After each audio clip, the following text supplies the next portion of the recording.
Audio Jungle.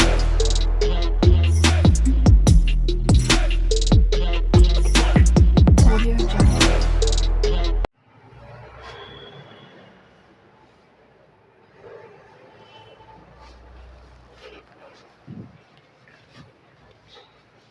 तो hello students, मैं Rohit sir from CS commerce.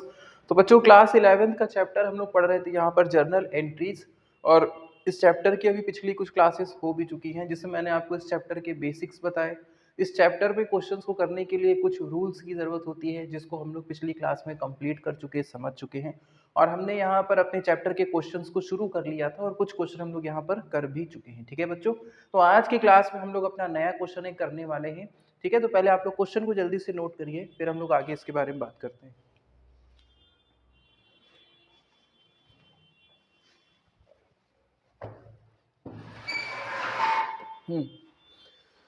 तो बच्चों, आपके चैप्टर में क्या है, ये हमेशा आपको ध्यान रहना चाहिए जब आप जर्नल एंट्रीज चैप्टर पढ़ रहे हैं। बिजनेस में जो डेली ट्रांजेक्शन्स होते हैं, जो डेली लेन देन होते हैं, उन सारे ट्रांजेक्शन्स को एक सीक्वेंस वाइज, यानी कि जो पहले हुआ है वो पहले, बाद वाले को बाद में नोट डाउन करके रखा जाता है, लेकिन अकाउंटिंग रूल्स के अकॉर्डिंग एंड डिसाइडेड फॉर्मेट में। ठीक है, तो बिजनेस के डेली के ट्रांजेक्शन्स को one by one note down करके रखना अकाउंटिंग रूल्स के अकॉर्डिंग, यही हम लोग यहाँ पर सीख रहे हैं। ठीक है, तो आपके क्वेश्चंस भी किस तरह से होंगे यहाँ पर, क्योंकि हम लोग अपने चैप्टर में बिजनेस के ट्रांजेक्शन्स को नोट डाउन करना सीख रहे हैं। तो जो भी आपके क्वेश्चन आपके सामने आएगा, उसमें बिजनेस के कई अलग अलग तरह के ट्रांजेक्शन्स दिए होंगे, और फिर हमें ये सीखना होता है कि इस तरह के ट्रांजेक्शन को अकाउंटिंग रूल्स फॉलो करते हुए हम लोग कैसे नोट डाउन करें जर्नल में। बात समझ गए? तो बिजनेस के ट्रांजेक्शन्स को अकाउंटिंग रूल्स फॉलो करते हुए अकाउंटिंग फॉर्मेट में एक सीक्वेंस वाइज नोट डाउन करके रखा जाता है। तो जब इसे हम लोग नोट डाउन करके रखते हैं, इसे ही हम लोग क्या कह देते हैं फिर, जर्नल एंट्री। मतलब वो जो आपने लिखा यहाँ पर ट्रांजेक्शन को अकाउंटिंग रूल फॉलो करते हुए आपने जो वहाँ पर लिखा है एक सीक्वेंस जो लिखा है, उसी को हम लोग क्या कहते हैं, जर्नल एंट्रीज कहते हैं। ठीक है, जैसा कि मैंने आपसे कहा, क्वेश्चंस आपको कैसे दिखेंगे आपकी बुक में, आपके चैप्टर में, या जो मैं आपको करा रहा हूँ। बिजनेस के कई अलग अलग तरह के ट्रांजेक्शन्स होंगे, जिन्हें हम नोट डाउन करके रखना सीखेंगे यहाँ पर, रूल्स को फॉलो करते हुए। ठीक है, तो अभी जो आपने क्वेश्चन नोट किया, उस क्वेश्चन में भी बिजनेस के कुछ अलग अलग तरह के ट्रांजेक्शन्स दिए हुए हैं, और हर ट्रांजेक्शन को हम लोग कैसे नोट डाउन करें रूल्स को ध्यान में रखते हुए, वो आपको सीखना है यहाँ पे। ठीक है, तो चलिए जल्दी से मैं आपको क्वेश्चन थोड़ा सा जल्दी से आपको समझा देता हूँ। जल्दी से देखिए बच्चों, आपके क्वेश्चन में कह रखा था कि कुछ ट्रांजेक्शन्स हैं जिनका हमें जर्नल बनाना है, और ये ट्रांजेक्शन्स किन क्या हुई हैं, राम एंड कंपनी। ठीक है, तो राम एंड कंपनी के यहाँ हमको जर्नल बनाना है, जर्नल प्रिपेयर करना है। जर्नल का मतलब बच्चों क्या होता है, बिजनेस में जो ट्रांजेक्शन्स हुए हैं उन ट्रांजेक्शन्स को अकाउंटिंग रूल्स फॉलो करते हुए one by one note down करना है। ठीक है, तो ट्रांजेक्शन्स को रूल फॉलो करते हुए one by one note down करके रखना ही जर्नल होता है, इसलिए यहाँ पर लिखा हुआ है कि हमें जर्नल प्रिपेयर करना है। ठीक है, तो इसके लिए जर्नल बनाने के लिए हमारे पास कुछ ट्रांजेक्शन्स होनी चाहिए, इसलिए आपको आगे ट्रांजेक्शन्स भी दी हुई हैं। एक लाइन से आपकी टोटल 7 ट्रांजेक्शन्स हैं यहाँ पर। ठीक है, तो एक एक ट्रांजेक्शन को हम लोग यहाँ पर करेंगे। पहली ट्रांजेक्शन में बताया गया है कि हरीश को सामान बेचा गया। अगली ट्रांजेक्शन में कहा गया हरीश से सामान वापस आ गया। नेक्स्ट ट्रांजेक्शन में कहा गया है कि हमको हरीश से पैसे मिले फुल सेटलमेंट में। इसका क्या मतलब है मैं आपको समझाऊंगा। उसकी नेक्स्ट ट्रांजेक्शन किस तरह की है कि हमने किसी को पैसे दिए हैं और हमको वहां से डिस्काउंट भी मिल गया था। नेक्स्ट ट्रांजेक्शन है हमारी कि हमें किसी से कैश रिसीव हुआ एक्स से, और हमें पैसे मिलते वक्त हमने डिस्काउंट भी दिया है उनको, कुछ इस तरह का लेन देन है। नेक्स्ट ट्रांजेक्शन है हमने राम को सामान बेचा है जिसका लिस्ट प्राइस कितना था 50,000, और वहाँ ट्रेड डिस्काउंट 10% चल रहा है। एंड लास्ट ट्रांजेक्शन में हमने क्या कहा कि गुड्स परचेज किए गए हैं श्याम से, लिस्ट प्राइस 30,000 दिया हुआ है, और वहाँ पर ट्रेड डिस्काउंट चला है 20%। ठीक है, तो जैसा कि मैंने आपसे कहा कि आपके इस चैप्टर में, क्योंकि हमें ट्रांजेक्शन्स को नोट डाउन करके रखना सीखना होता है रूल्स को फॉलो करते हुए, तो हमें अपने हर क्वेश्चन में कुछ अलग अलग तरह की ट्रांजेक्शन्स दिखेंगे। और बच्चों, हम लोग अपनी चैप्टर का जो भी क्वेश्चन यहाँ पर करेंगे, हर क्वेश्चन में मैं आपको नई ट्रांजेक्शन ही बताऊंगा, कोई ट्रांजेक्शन रिपीट नहीं करूंगा, क्योंकि समय का थोड़ा आपके लिए ज़्यादा इंपॉर्टेंस है और मेरे लिए भी थोड़ा समय की कमी है। तो कोशिश करेंगे चैप्टर को पूरा कंप्लीट करेंगे, कोई भी ट्रांजेक्शन रिपीट नहीं करेंगे। हर क्लास में, जर्नल की हर क्लास में और हर क्वेश्चन में आपको जितनी भी ट्रांजेक्शन दिखेंगी, हर ट्रांजेक्शन में कुछ ना कुछ नया जरूर होगा, ट्रांजेक्शन ही नहीं हो सकती हैं। ठीक है, चलिए, तो पहला ट्रांजेक्शन बच्चों क्या दिया हुआ था, फॉर्मेट क्या होता है, फॉर्मेट कैसे बनाते हैं, मैंने आपको पिछली क्लास में समझाया हुआ है। तो हम लोग डायरेक्ट यहाँ पर ट्रांजेक्शन करना सीखेंगे। तो पहली ट्रांजेक्शन में बच्चों लिखा हुआ है, पहला लेन देन क्या हुआ, गुड सोल्ड टू हरीश। मतलब कि हरीश को बिजनेस का जो प्रोडक्ट है वो बेचा गया। हरीश कोई व्यक्ति है जिसको हमने बिजनेस का सामान बेचा है, ये लिखा हुआ है, ये काम हुआ है, और जिसकी हमको अब जर्नल एंट्री करनी है, मतलब जिसको हमें रिकॉर्ड करना है, लेकिन अपनी लैंग्वेज में नहीं, अकाउंटिंग रूल्स को फॉलो करते हुए हमें इसको यहाँ पर रिकॉर्ड करना है। ठीक है, तो अगर बच्चों हम लोग किसी को सामान बेच रहे हैं, ठीक है, और उसका नाम आ जाता है और वहाँ पर फॉर कैश या बाय चेक की बात नहीं लिखी हुई है, मतलब कैश या चेक से पेमेंट की बात नहीं लिखी हुई है, तो इसका मतलब कि वो एक उधार लेन देन है, एक क्रेडिट ट्रांजेक्शन है। मीन्स बिजनेस में किसी भी सेल परचेज में किसी का नाम आ जाता है जिससे वो लेन देन हुआ है, और वहाँ पर नकद लेन देन की कोई भी बात नहीं हुई है, चाहे नकद लेन देन कैश में हो या बैंक के द्वारा हो चेक से।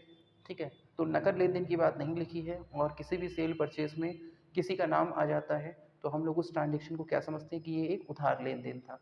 तो उधार लेन देन था, तो इसको हम लोग नोट डाउन कैसे करेंगे? तो बच्चों यहाँ पर क्या क्या हुआ है, हमने एक तो सामान बेचा है, ठीक है, तो हमें क्या रिकॉर्ड करना है कि हमने किसको सामान बेचा है?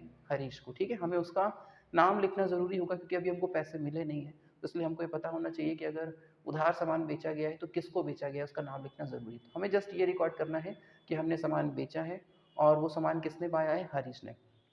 कैसे नोट डाउन करें? बच्चों यहाँ पर गुड्स को सेल करना एक हमारा फ़ायदा है, मतलब बिजनेस की सेल हमारे लिए एक इनकम दिखाता है, और नॉमिनल रूल के अकॉर्डिंग अगर कोई इनकम होता है तो उसे क्रेडिट में लिखा जाता है, इसलिए सेल हमारे लिए यहाँ पर इनकम है। और इनकम है, और नॉमिनल रूल क्या कहता है जर्नल के लिए कि बिजनेस में अगर कोई इनकम होगी तो सेल इनकम है, और इनकम को कहाँ लिखेंगे? क्रेडिट में लिखेंगे। इसलिए बच्चों सेल को हम लोग कहाँ लिखेंगे? यहाँ पर क्रेडिट में लिखेंगे। ठीक है, टू सेल्स, सेल कितने की हुई है? यहाँ पर 50,000 की। ठीक, सामान हमने बेच दिया, और इस सेल की जो इनकम है, इस इनकम की वजह से अगर हमको कैश तुरंत मिल जाता तो कैश हमारे पास आ रहा होता, और आने वाले कैश को रियल रूल यानी रियल अकाउंट के अकॉर्डिंग कहाँ लिखा जाता है? आने वाले कैश को डेबिट में लिखा जाता है, लेकिन पैसे तो हमें नहीं मिले। इस वजह से हमें उस व्यक्ति का नाम लिखना पड़ रहा है जिसको हमने ये सामान बेचा है, क्योंकि हमें पैसे नहीं मिले उससे ना, तो हमें बाद में तो पैसे कभी लेने ही होंगे। तो ये ज़रूरी है कि किसी ट्रांजेक्शन में अगर पैसे का लेन देन नहीं हुआ है तो हम उस व्यक्ति का नाम ज़रूर लिख लें जिससे ट्रांजेक्शन हुआ है, क्योंकि बाद में हम पैसे का लेन देन कर सकें। और यहाँ पर हमने हरीश को सामान बेचा, पैसे हमें अभी तक उसने नहीं दिए हैं, पैसे दे दिए होते तो आने वाले कैश को हम लोग डेबिट में लिख लेते रूल के अकॉर्डिंग। पैसे नहीं मिले हैं तो हमें उस व्यक्ति का नाम लिखने की आवश्यकता है, नाम लिखने की ज़रूरत है। तो व्यक्ति का नाम लिखेंगे तो नाम कहाँ लिखा जाए? डेबिट में लिखा जाए या क्रेडिट में लिखा जाए? ठीक है, क्योंकि जर्नल में हमें पता होता है दो ही साइड होते हैं, या तो डेबिट या क्रेडिट। तो हरीश का नाम डेबिट में लिखें या क्रेडिट में लिखें।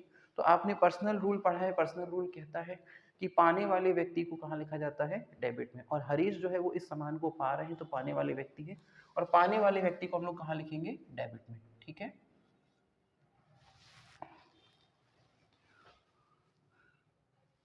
और कितना पेमेंट है हरीश के लिए जो हमें बाद में उससे लेना होगा? 50,000। तो बच्चों याद रखिएगा, ये जो अमाउंट लिखे जाते हैं ये एक दूसरे के देखा देखी नहीं लिखे जाते कि मान लो हमने यहाँ क्रेडिट में 50 लिखा है तो यहाँ भी 50 लिख दें। इस अमाउंट का रिलेशन होता है अपने हेड से, ठीक है, कि वहाँ क्या लिखा हुआ है।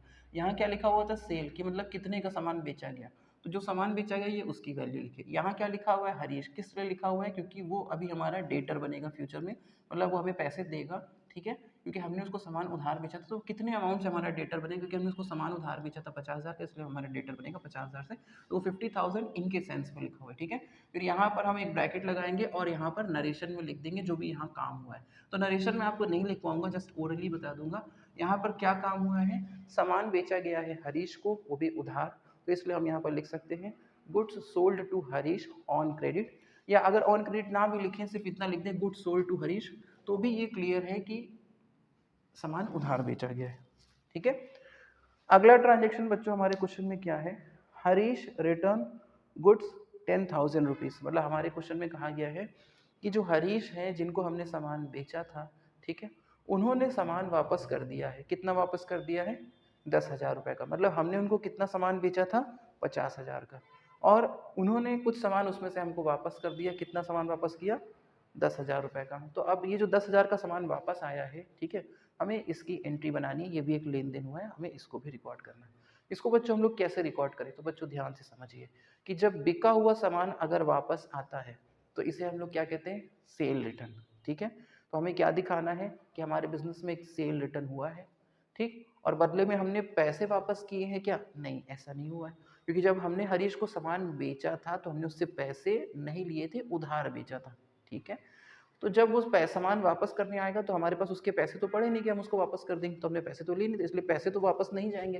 मतलब बिका हुआ सामान वापस तो आएगा, लेकिन पैसे हमारे पास नहीं जाएंगे हमारे पास से, क्योंकि हमने उसको सामान पहले जब बेचा था तो उधार बेचा था, तो पैसे तो हमारे पास से जाएंगे नहीं। ठीक है, तो हम वहाँ पर क्या लिख लेंगे, देने वाले व्यक्ति का नाम, यानी जिसने भी हमको वो सामान वापस किया है, सेल रिटर्न किया है। ठीक है, तो हमारा यहाँ पर ट्रांजेक्शन बच्चों क्या बनता है, सेल रिटर्न किसने किया है, हरीश ने। अब सेल रिटर्न हुआ है तो इसको नोट डाउन करेंगे, तो इसको पहले हम समझेंगे सेल रिटर्न को क्या माने हम। तो याद रखिएगा बच्चों, सेल रिटर्न मतलब बिका हुआ सामान यदि वापस आ जाए तो इसे बिजनेस का एक नुकसान माना जाता है। और नॉमिनल रूल कहता है कि यदि कोई नुकसान है तो उस नुकसान को कहाँ लिखेंगे, डेबिट में। तो सेल रिटर्न बच्चों आपका कहाँ आएगा, नुकसान होने के नाते नॉमिनल रूल के अकॉर्डिंग वो कहाँ जाएगा, डेबिट में आ जाएगा। ठीक है, सेल रिटर्न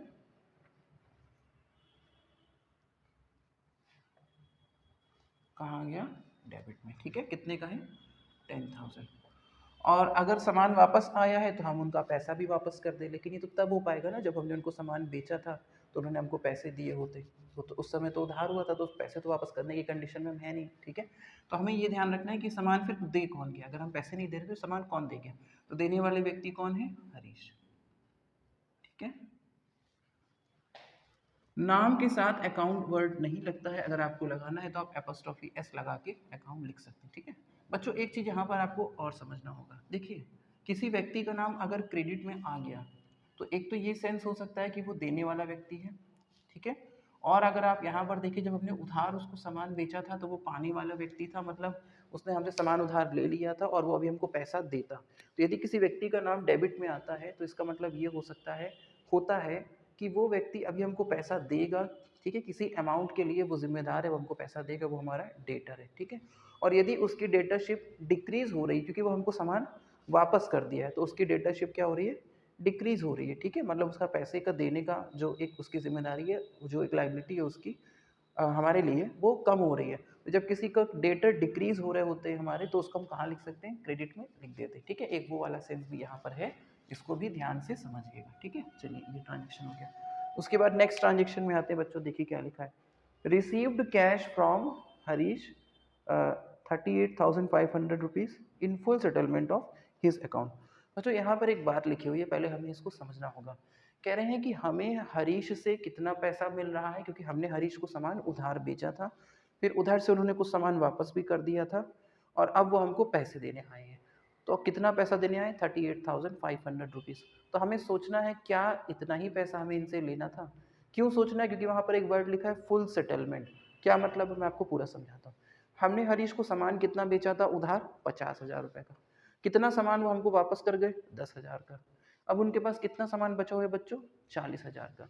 तो हरीश के पास अगर हमारा सामान कितना बचा है, 40,000 का बचा है, तो वो हमें कितना पैसा देने आते, 40 देने आते, लेकिन वो कितना लेकर आए, कितना दिया उन्होंने हमको, 38,500। तो क्या 1,500 रुपये अभी वो हमको बाद में देंगे, हमने कहा नहीं, सेटलमेंट हो गया इतने पे ही, मतलब कि 1,500 रुपये अब हम उनसे नहीं लेंगे। अगर बच्चों कभी भी अमाउंट पे या रिसीव की कंडीशन में सेटलमेंट वर्ड लिखा है तो आपको ये समझना होगा कि वहाँ पर कहीं ना कहीं डिस्काउंट होने की संभावना है, पूरी है, बस आपको वो ढूंढना है डिस्काउंट अमाउंट। ठीक है, तो यहाँ पर हमने डिस्काउंट अमाउंट ढूंढ लिया कि हमने सामान बेचा था 50,000 का, वापस आ गया 10,000 का, उनके पास कितना सामान बचा है, 40,000 का। तो वो 40,000 रुपये हमको वापस करने आते, देने आते, लेकिन वो कितना पैसा दे रहे हैं, 38,500 रुपीज़। और अब 1,500 रुपये उन्हें नहीं भी देना है बचा हुआ, कि हमने इतने में ही सेटलमेंट कर लिया। तो हम ये समझ सकते हैं कि हमने उनको 1,500 रुपये का डिस्काउंट दिया है। ठीक है, और जब हम किसी को बच्चों डिस्काउंट देते हैं ना, तो हमारा क्या होता है, नुकसान होता है। तो यहाँ पर जो ट्रांजेक्शन हुआ है उसमें हमको क्या क्या चीज़ें दिखाई दे रही है, एक तो 38,500 रुपीज़ कैश हमारे पास आ रहा है, 1,500 का हमारा नुकसान हुआ है, भले ही हमारी इच्छा से हुआ है बट हमारा नुकसान हुआ है, हमने डिस्काउंट दिया हमारी इच्छा से, लेकिन हमारा नुकसान हुआ है। ठीक है, और साथ साथ ये पैसा हमें दिया किसने है, हरीश ने दिया है। ठीक है, ये चीज़ें हमको रिकॉर्ड करनी है। तो एक तो हमारे पास कैश आ रहा है, तो बच्चों आने वाले कैश को रियल रूल के अकॉर्डिंग कहाँ लिखा जाता है, डेबिट में। इसलिए आने वाले कैश को हम कहाँ लिख दिए, लाकर डेबिट में। जब आप जर्नल बनाने आएंगे और जो भी लिखने आएंगे तो आपके पास दो ही ऑप्शन होंगे, या तो डेबिट या क्रेडिट। लेकिन समझने वाली बात ये होगी कि किस चीज़ को डेबिट में लिखा जाए, तब आपको थोड़ा रूल को ध्यान रखना होगा कि रूल क्या कहता है इसके बारे में, इसको डेबिट में लिखा जाए या क्रेडिट में। तो कैश अगर आ रहा है, आने वाले कैश को आप अगर यहाँ रिकॉर्ड करने आए तो आपको याद रखना है कि आने वाले कैश के लिए नॉमिनल रियल अकाउंट क्या कहता था, ये रियल अकाउंट है, रियल रूल क्या कहता था, आने वाले कैश को आप कहाँ लिख सकते हैं, कहाँ लिखेंगे, डेबिट में लिखेंगे, ठीक है। और 1500 रुपये का जो हमने डिस्काउंट दे दिया है, जो हमारा नुकसान हुआ है, तो नुकसान के लिए नॉमिनल अकाउंट रूल क्या कहता है, यदि कोई नुकसान या लॉस है तो उसको कहाँ लिखते हैं, डेबिट में। तो अगर हम किसी को डिस्काउंट अलाउ कर रहे हैं कि भाई हमको पैसा ना दो, अगर हम किसी को डिस्काउंट दे रहे हैं तो हमारा नुकसान है वो, और नुकसान कहाँ लिखा जाएगा बच्चों, डेबिट में। मतलब अपने ट्रांजेक्शन का जो भी हिस्सा हम अपने रिकॉर्ड में लेकर लिखने आए हैं ना, तो उसके लिए हमारे जो 3 रूल मैंने आपको पढ़ाए थे, real rule, personal rule, nominal rule, उन्हीं के अकॉर्डिंग एंट्री हमारी हो जाती है। अपने ट्रांजेक्शन का जो भी हिस्सा आप लिखने आए हैं ना, 3 रूल को आप अगर ध्यान से सोचें समझें तो आप उन्हीं के अकॉर्डिंग एंट्री कर लेते हैं। अब ये पैसा जिसने भी आपको दिया है, पैसा आपके पास आया है, तो क्या बदले में आपके पास से कोई चीज़ जा रही नहीं, वो तो सामान हम पहले ही बेच चुके हैं। तो हमको बस यहाँ ये लिखना है कि ये पैसा हमको फिर दिया किसने, देने वाले व्यक्ति का नाम। तो देने वाले व्यक्ति बच्चों यहाँ पर कौन है, हरीश, ठीक है। और यहाँ पर इसकी टोटलिंग हम लोग लिखेंगे। टोटलिंग क्यों लिखेंगे उसका रीज़न भी मैं आपको समझाता हूँ। ऐसा नहीं है कि बस ये इधर दोनों लिखा है तो टोटल करके यहाँ लिख देना है, नहीं बच्चों। बच्चों मैंने आपको बताया था कि यदि कोई व्यक्ति हमारा डेटर बन गया है और जब उसकी डेटरशिप डिक्रीज होती है तो वो व्यक्ति कहाँ जाता है, क्रेडिट में आ जाता है, ठीक है। तो वो 50,000 का हमारा डेटर बना था क्योंकि हमने उसको सामान कितना बेचा था उधार, 50,000 का। 40,000 का सामान वो हमको वापस कर चुका है, तो अब वो हमारा कितने का डेटर रह गया, 40,000 का। तो क्या 40,000 की उसकी डेटाशिप पूरी डिक्रीज हो चुकी है, बिल्कुल बच्चों, क्योंकि 38,500 रुपये उसने हमको दे दिए हैं, 1,500 रुपये जो है हमने उसको डिस्काउंट दे दिया, तो इस तरह से उसकी कितनी डेटाशिप खत्म होती है, 40,000 की। तो वो हमने यहाँ पर लिखा है। देने वाले व्यक्ति का नाम क्या है, हरीश, देने वाले व्यक्ति का नाम हरीश इसमें यहाँ लिखा है। उसके सामने अमाउंट हमने इसको टोटल करके लिख दिया है, और ये सेंस यहाँ ये भी दिखाता है कि हरीश की 40,000 रुपये की डेटाशिप इस वजह से डिक्रीज हो रही है क्योंकि हमने उससे पैसे ले लिए हैं और हमने उसको डिस्काउंट दे दिया है, ठीक है। तो यहाँ पर हमारा नरेशन हो जाएगा, cash receive from Harish and discount allowed 1,500 rupees, ठीक है। नेक्स्ट ट्रांजेक्शन बच्चों देखिए क्या दिया हमारे क्वेश्चन में, पेड कैश टू मोहन 8,400 रुपये and discount received from him 600 रुपये। बहुत ईजी ट्रांजेक्शन है कि हमने किसी को पैसा दिया है, मोहन को कितना पैसा दिया है, 8,400 रुपये। तो हमारे पास से जा रहा है कैश 8,400 रुपये, और उधर से मोहन ने हमको डिस्काउंट कितना दे दिया था, 600 रुपये का डिस्काउंट भी हमको मिल चुका है। मतलब हम 8,400 रुपये किसी को दे रहे हैं और 600 रुपये का हमको डिस्काउंट भी मिल चुका है, यानी हमको टोटल कितना पैसा देना था, इसका मतलब 9,000 रुपये, ठीक है बच्चों। इस तरह की ट्रांजेक्शन में आपको ध्यान रखना होता है, लिखा है पेड कैश टू मोहन 8,400 रुपये, मतलब हम 8,400 रुपये उसको दे रहे हैं, और उसके अलावा डिस्काउंट लिखा हुआ है कितना, 600 रुपये। बच्चे गलती क्या करते हैं, अगर लिखा है पेड कैश टू मोहन, मान लो 8,400 और डिस्काउंट लिखा 600, तो बच्चों को ये लगता है कि 8,400 में से ही डिस्काउंट हुआ है 600 रुपये का, तो देने के लिए बचा 7,800। बच्चों ऐसा नहीं है, आपकी ट्रांजेक्शन एकदम क्लियर ये कह रही है कि 8,400 रुपये हम दे दिए हैं और डिस्काउंट कितना था, मिला था हमको 600 रुपये का, हमको डिस्काउंट मिला था, ठीक है। तो हमें क्या क्या रिकॉर्ड करना है, यहाँ पर 8,400 हमारे पास से जा रहे हैं और 600 रुपये का अगर हमको डिस्काउंट मिल गया है, तो बच्चों जब हमें कभी डिस्काउंट मिलता है तो ये हमारे लिए क्या होता है, फ़ायदा होता है। तो मिलने वाला डिस्काउंट हमारे लिए फ़ायदा है, फ़ायदा होने के नाते वो क्रेडिट में आएगा। जाने वाला कैश क्रेडिट में लिखा जाता है, इसलिए वो भी क्रेडिट में आएगा। और ये पैसा पाने वाला कौन है, मोहन, पाने वाले का नाम डेबिट में लिखा जाता है। तो हमारी ट्रांजेक्शन में जितनी भी बातें हमको रिकॉर्ड करने की ज़रूरत पड़ी, हर बात के लिए हमारी रूल्स पहले से ही तैयार हैं, ठीक है। तो हमारे पास से कैश जा रहा है, तो जाने वाले कैश को बच्चों आप कहाँ लिखोगे, क्रेडिट में। कितना कैश जा रहा है, 8,400 रुपये, ठीक है। और हमें डिस्काउंट मिला है तो हमारा फ़ायदा हुआ है, और फ़ायदा जब होता है तो बच्चों कहाँ लिखते हैं, नॉमिनल रूल के अकॉर्डिंग कहाँ आता है, वो क्रेडिट में आता है। इसलिए हमने मिलने वाले डिस्काउंट को कहाँ लिख दिया, क्रेडिट में। हम इसको क्या डेबिट में भी लिख सकते थे, नहीं, क्योंकि सर हमको डिस्काउंट मिला है तो हमारा फ़ायदा हुआ है, और फ़ायदे को लिखा जाता है क्रेडिट में, इसलिए हम इसको क्रेडिट में लिख रहे हैं नॉमिनल रूल के अकॉर्डिंग, ठीक है। अब ये जो भी पैसा हमने दिया तो पाने वाले कौन थे, महेश, ठीक है। तो इसलिए हमने पाने वाले का नाम डेबिट में लिख दिया, ठीक है। अब आप कहोगे सर कि महेश डेबिट में कैसे, बच्चों हम किसी को पैसा दे रहे हैं ना, और हमें वहाँ से डिस्काउंट भी हो रहा है, तो वो सारे बेनिफिट रिसीव करने के लिए कोई तो होगा, ठीक है। तो वो कौन है, महेश है। पैसा रिसीव करने के लिए कौन है, महेश, तो पाने वाले का नाम। और जब हम किसी को पैसा देंगे तो हमें पाने वाले व्यक्ति का नाम लिखने की आवश्यकता है, क्योंकि हमने पैसा कहाँ खर्च कर दिया, किसको दे दिया, कोई रीजन नहीं पता चल रहा, तो पाने वाले व्यक्ति का नाम डेबिट में, ठीक है। और जब किसी व्यक्ति का नाम डेबिट में आ जाता है, उसे हमसे पैसा मिल रहा होता है, ठीक है, तो हमारे लिए एक ये भी होता है कि हमारी लायबिलिटी यहाँ डिक्रीज हो रही है, कि हमें किसी को पैसा देना था और अब हम पैसा दे रहे हैं, तो इस व्यक्ति के प्रति हमारी लायबिलिटी डिक्रीज हो रही है। कितने की? 9,000 रुपए की डिक्रीज हो रही है, ठीक है। 8,400 रुपये हमने दे दिए और 600 रुपये उसने हमको डिस्काउंट दे दिए, ठीक है। तो बच्चों यहाँ पर हम लोग ने 4 ट्रांजेक्शन की, जल्दी से मैं आपको चारों ट्रांजेक्शन को ओरली धीरे धीरे समझा देता हूँ, ठीक है। पहली ट्रांजेक्शन बच्चों क्या थी कि हमने हरीश को सामान बेचा है, नकद की बात कहीं नहीं लिखी हुई थी, कैश ट्रांजेक्शन की बात नहीं लिखी, तो मतलब हमने नाम आ गया और कैश की बात नहीं लिखी हुई है, नकद लेन देन, तो ये क्या है? उधार ट्रांजेक्शन है, ठीक है। एंट्री कैसे होगी? सेल हमारे लिए एक इनकम होती है, इनकम होने के नाते सेल कहाँ आ गई? क्रेडिट में आ गई। और बदले में पैसे आ जाते तो डेबिट में लिखते, पैसे नहीं आए, तो ये सामान हमने किसको बेचा? हरीश को। पाने वाले व्यक्ति का नाम कहाँ लिखेंगे? डेबिट में लिख देंगे। अगली ट्रांजेक्शन हमारी क्या थी? Cell return from Harish. मतलब हरीश को हमने जो 50,000 का सामान बेचा था, उसमें से हरीश ने हमको 10,000 का सामान वापस कर दिया। तो बिका हुआ सामान जब वापस आता है, सेल रिटर्न होता है, तो ये हमारे लिए एक नुकसान होता है। और नॉमिनल रूल के अकॉर्डिंग नुकसान को कहाँ लिखा था? डेबिट में, इसलिए सेल रिटर्न कहाँ लिखा गया? डेबिट में। और ये सामान जिसने भी दिया, देने वाले व्यक्ति का नाम कहाँ गया? क्रेडिट में, ठीक है। और यहाँ पर हरीश का नाम क्रेडिट में इसलिए बच्चों आ रहा है क्योंकि हरीश हमारे 50,000 रुपए से डेटर बने थे, और जब हम किसी की डेटरशिप हमारे प्रति डिक्रीज होती है, डेटर इंक्रीज होते हैं तो डेबिट में, और डिक्रीज होते हैं तो कहाँ आते हैं? क्रेडिट में आते हैं। इस वजह से भी इसको हम यहाँ पर समझ सकते हैं इस तरह से, ठीक है। अगली ट्रांजेक्शन बच्चों हमारी ये थी कि हरीश का जो भी पैसा बचा था, उसमें उसके लिए उसने कितना पैसा दिया? 38,500 रुपए दिए, और ये पूरा सेटलमेंट हो चुका है, ठीक है। तो यानी बच्चों हरीश को हमने सामान कितने का बेचा था? 50,000 का, वो 10,000 का सामान वापस कर दे, तो उनके पास कितना सामान बचा है? 40,000 का, तो उन्हें 40,000 रुपए आके हमें देने चाहिए थे, लेकिन उन्होंने कितने दिए? 38,500 रुपए, और हमने इसको मान लिया और हमने सेटलमेंट कर लिया। मीन्स अब हमें और कोई पैसा नहीं चाहिए, मतलब हमने उनको 1,500 का डिस्काउंट दे दिया, ठीक है। 40,000 रुपए लेना था, वो 38,500 दे रहे हैं, और हमने इसको एग्री कर दिया, चलो अच्छा ठीक है रहने, तो सेटलमेंट हमने कर लिया, मतलब बाकी का पैसा हमको नहीं चाहिए। तो 38,500 रुपए हमें मिले, और हमने उनको कितने का डिस्काउंट दिया? 1,500 का डिस्काउंट दिया। तो हमें क्या ट्रांजेक्शन यहाँ रिकॉर्ड करनी थी बच्चों कि हमारे पास कैश आ रहा है, 1,500 का डिस्काउंट देके हम अपना नुकसान उठा रहे हैं, और ये पैसा हमें जिसने भी दिया है, देने वाले व्यक्ति का नाम हमको यहाँ पर लिखना है, ठीक है। तो आने वाला कैश बच्चों है 38,500, आने वाला कैश कहाँ लिखा जाता है? डेबिट में। और यदि हमारा कोई नुकसान हो जाता है तो नुकसान कहाँ लिखा जाता है? डेबिट में, ठीक है।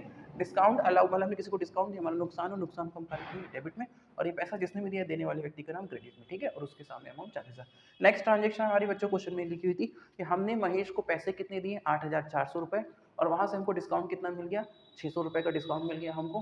तो हमारे पास से कैश जा रहा है, जाने वाले कैश को कहाँ लिखते हैं? क्रेडिट में। अगर हमको डिस्काउंट मिल रहा है तो हमारा फायदा हो रहा है, फायदे को कहाँ लिखते हैं बच्चों? क्रेडिट में। और ये पैसा कोई तो पा रहा है, पाने वाले का नाम डेबिट में, ठीक है।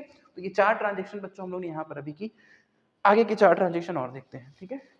इसको आप लोग नोट डाउन कर लीजिए। नेक्स्ट ट्रांजेक्शन देखते हैं क्या है।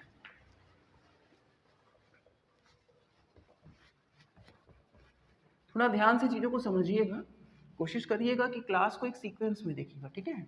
एक के बाद एक दूसरी क्लास देखिएगा, तो आपको काफ़ी हेल्प मिलेगी अपने चैप्टर को समझने में, अपने टॉपिक को समझने में, ठीक है। नेक्स्ट ट्रांजेक्शन बच्चों देखिए क्या कह रहा है। Received cash from X 5,700 and discount allowed to him 300 rupees. यानी हमें एक्स से पैसे मिल रहे हैं, कितने पैसे मिल रहे हैं? 5,700 रुपये हमको मिल रहे हैं, ठीक है। और हम उनको डिस्काउंट कितना दे दिए? 300 रुपये का डिस्काउंट हम उनको दे चुके हैं। तो बच्चों अगर हमको 5,700 रुपये मिल रहे हैं तो हमारे पास कैश आ रहा है, आने वाले कैश को बच्चों आप कहाँ लिख देंगे? डेबिट में। रियल अकाउंट क्या कहता है? आने वाले कैश को बच्चों कहाँ लिखा जाएगा? डेबिट में। पैसे मिले कितने? 5,700, और हम उनको कितना डिस्काउंट दे दिए थे? कितना पैसा हमने उनसे लेने से मना कर दिया? 300 रुपये। हमारा नुकसान हुआ है। जब हम किसी को डिस्काउंट देते हैं और वो भी हमको रिकॉर्ड करना है, तो हमारा नुकसान है, और नॉमिनल रूल कहता है नुकसान को कहाँ लिखेंगे? डेबिट में, ठीक है। तो डिस्काउंट अलाउड, शॉर्ट में लिखा मैंने। ऐसा आया, डिस्काउंट नुकसान था इसलिए डेबिट में, आने वाले कैश को डेबिट में लिखा है इसलिए डेबिट में। अब ये सोच के देखिए, पैसा आपके पास आ गया, किसी ने तो दिया होगा, देने वाले का भी तो नाम लिखना है, देने वाले व्यक्ति का नाम कहाँ लिखा जाता है? क्रेडिट में, ठीक है। कौन है? एक्स है, ठीक है। अब अब अगर हमें एक्स से पैसा मिला और इतना हमने डिस्काउंट कर दिया, ठीक है, तो एक्स का कितना अमाउंट टोटल होता था बच्चों? उस हिसाब से यहाँ पर 6,000 रुपये, ठीक है। तो ये हो गया यहाँ पर ट्रांजेक्शन, ठीक है। यहाँ पर आप नरेशन लिख देंगे, cash receive from X, discount allowed to him 300 rupees, ठीक। अच्छा, नेक्स्ट ट्रांजेक्शन बच्चों देखिए क्या देखा आपके क्वेश्चन में। Sold goods to Ram of the list price of 50,000 rupees at 10% rate discount. तो बच्चों सबसे पहले आपके क्वेश्चन में आप ये ध्यान दीजिए कि हमने राम को सामान बेचा है और कहीं पर भी पैसे के लेन देन की बात नहीं लिखी हुई है, फॉर कैश बाय चेक ये नहीं लिखा हुआ है, तो मतलब ये एक उधार लेन देन है। ठीक है, चलिए दूसरी इंपॉर्टेंट चीज़ आपके ट्रांजेक्शन में ये है कि वहाँ पर कुछ list price and trade discount जैसा लिखा हुआ है। मतलब आपके क्वेश्चन में क्या लिखा है बच्चों, लिस्ट प्राइस 50,000 और ट्रेड डिस्काउंट कितना दे रखा है बच्चों, ट्रेड डिस्काउंट कितना दे रखा है 10%। ठीक है बच्चों, इन दोनों बातों का मतलब बच्चों यहाँ पर आपको ये क्या क्या करना है, यहाँ पर आपको अगर आपके क्वेश्चन में list price and trade discount दोनों दिया है तो ये एक्चुअल प्राइस आपका नहीं है। पहले आपको एक्चुअल प्राइस निकालना है उस प्रोडक्ट का और फिर अपनी ट्रांजेक्शन करनी है। एक्चुअल प्राइस कैसे निकलेगा बच्चों, 50,000 का 10% तो ट्रेड डिस्काउंट दे देंगे हम। ठीक है, ट्रेड डिस्काउंट 50,000 का 10% डिस्काउंट दे देंगे, माइनस कर दिया 50,000 का 10% कितना हो गया 5,000। आप जानते हैं 50,000 का 10% कितना हो गया बच्चों 5,000, आप जानते हैं। यानी कि 50,000 रुपये प्रोडक्ट का प्राइस था, लेकिन 5,000 रुपये हम डिस्काउंट दे चुके हैं अपनी मर्जी से, बचा कितना प्रोडक्ट का प्राइस 45,000 रुपये। ठीक है, तो ये 45,000 रुपये प्रोडक्ट की एक्चुअल प्राइस है और इससे ही आपकी ट्रांजेक्शन होगी।